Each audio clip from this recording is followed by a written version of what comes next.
கோட்டக் லைஃபோட MD CEO Mahesh பாலசுப்ரமணியன்னா இன்றைக்கி கோயம்புத்தூருக்கு வந்திருக்கிறது ஒரு முக்கியமான காரணத்துக்காக.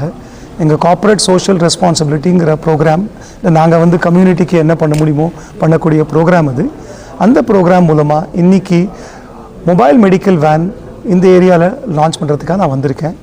7 மொபைல் மெடிக்கல் வேன் கோயம்புத்தூர் ஏரியாவில் போடுறோம். அதில் 2 வேன் கோயம்புத்தூருக்கே உபயோகமாக இருக்கும். மிச்ச வேனில் கிருஷ்ணகிரி, ராமநாதபுரம், நாகப்பட்டினம், கிருஷ்ணகிரி, கள்ளக்குறிச்சி அண்ட் புதுச்சேரி.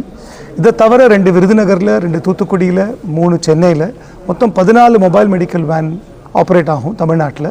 தமிழ்நாட்டு நாங்கள் தேர்ந்தெடுத்த காரணம் வந்து IRDAI எங்கள் இன்சூரன்ஸ் ரெகுலேட்டர் வந்து போன வருஷம் ஸ்டேட் லெவல் இன்சூரன்ஸ் அப்படின்னு ஒரு கம்யூனிட்டி ஆரம்பித்தாங்க, ஒரு ப்ரோக்ராம் ஆரம்பித்தாங்க.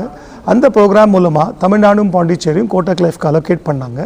அது அலோகேட் பண்ண காரணத்தினால நாங்கள் வந்து இந்த இன்சூரன்ஸ் இந்த ஸ்டேட்டில் வந்து லீட் இன்சூரராக ஆப்ரேட் பண்ணுறோம். அதுக்காக இந்த ஸ்டேட்டில் இன்சூரன்ஸை பிரபலப்படுத்துறதுக்கும் மக்களுக்கு உதவி பண்ணுறதுக்கும் நாங்கள் வந்து 40% எங்களோட CSR பட்ஜெட்டை தமிழ்நாடுக்காக ஒதுக்கி வச்சுருக்கோம். ஸோ இந்த 14 van is part of that program where we are sending out mobile medical van. இந்த மொபைல் மெடிக்கல் வேன் என்ன இருக்குன்னாக்க, ஒரு டாக்டர் இருப்பாங்க, ஒரு 2 டாக்டர்ஸ் இருப்பாங்க, அது தவிர 2-3 பேர் டீமில் இருப்பாங்க. எல்லா எக்யூப்மெண்ட்டும் இருக்கும். BP செக் பண்ணுறதுக்கோ, சுகர் செக் பண்ணுறதுக்கோ, ஹீமோக்ளோபின் செக் பண்ணுறதுக்கோ. இந்த வேன் வந்து 2 விதமாக உபயோகப்படும். ஒன்று வந்து இன்சூரன்ஸ் அவேர்னஸ் க்ரியேட் பண்ணும். அந்த ஏரியாவில் இன்சூரன்ஸ் பிரபலப்படுத்துறதுக்காக அவங்களுக்கு நிறையா அவங்க வந்து இன்ஃபர்மேஷன் கொடுப்பாங்க மக்களுக்கு. பேம்ஃப்ளெட் மூலமாக, ப்ரோஷர் மூலமாக என்ன பண்ணுறது, விட்டமின் இதெல்லாம் நம்ம சாப்பிடணும், வேக்சினேஷன் பற்றி பேசுவாங்க. ஸோ இந்த வேன் போகிறச்சே மக்கள்கிட்ட வந்து ஹெல்த் பற்றியும் நல்ல கோட்பாடுகள் பற்றியும் பேசுவாங்க, அவேர்னஸ் பற்றியும் பேசுவாங்க, இன்சூரன்ஸ் பற்றியும் பேசுவாங்க. ஏன்னா இன்சூரன்ஸ் எடுக்கிறது ரொம்ப ரொம்ப முக்கியம். ஹெல்த் இன்சூரன்ஸாக இருக்கட்டும், டேர்ம் இன்சூரன்ஸாக இருக்கட்டும், ரொம்ப முக்கியம். ஏன்னா இன்சூரன்ஸ் எடுக்கலைனாக்க அதுக்கு செலவு ரொம்ப ஜாஸ்தி ஆயிரும். அது வந்து மக்களை வந்து ரொம்ப கஷ்டப்படுத்தும். அதனால் இன்சூரன்ஸ் எடுக்கிறது ரொம்ப ரொம்ப முக்கியம். இன்ஃபேக்ட் நாங்கள் Life Insurance Council of India மூலமாக முதன்மையான இன்சூரன்ஸ் தான் எடுக்கணும்னு ஒரு ப்ரோக்ராமும் நடத்துகிறோம்.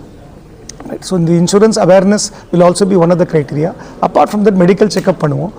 மக்கள் இந்த வேன்குள்ளே உட்காந்துக்கிட்டு அவங்களுக்கு தேவையான மெடிக்கல் செக்கப்பை பண்ணலாம். அவங்களுக்கு ஜுரம் இருந்தாலோ இல்லைனாக்க வேறு ஏதாவது எயில்மெண்ட் இருந்தாலோ ஃபுல் மெடிக்கல் செக்கப் பண்ணிவிட்டு அங்கேருந்து மருந்து வாங்கிட்டும் போகலாம். ஸோ இது மூலமாக அவங்களோட ஹெல்த்துக்கு பயன்படுத்த முடியுமான ஒரு சிகிச்சையெல்லாம் கொடுக்குறோம், ரைட். ஸோ இந்த van is basically for 2 purpose: promoting health and fitness and promoting also the awareness of insurance. 14 van. போன வருஷம் 2.5 லட்சம் பேருக்கு நாங்கள் உதவியாக இருந்தோம். இந்த வருஷம் hopefully we will do much more. But the idea is to use these mobile medical vans to spread the awareness of insurance and awareness of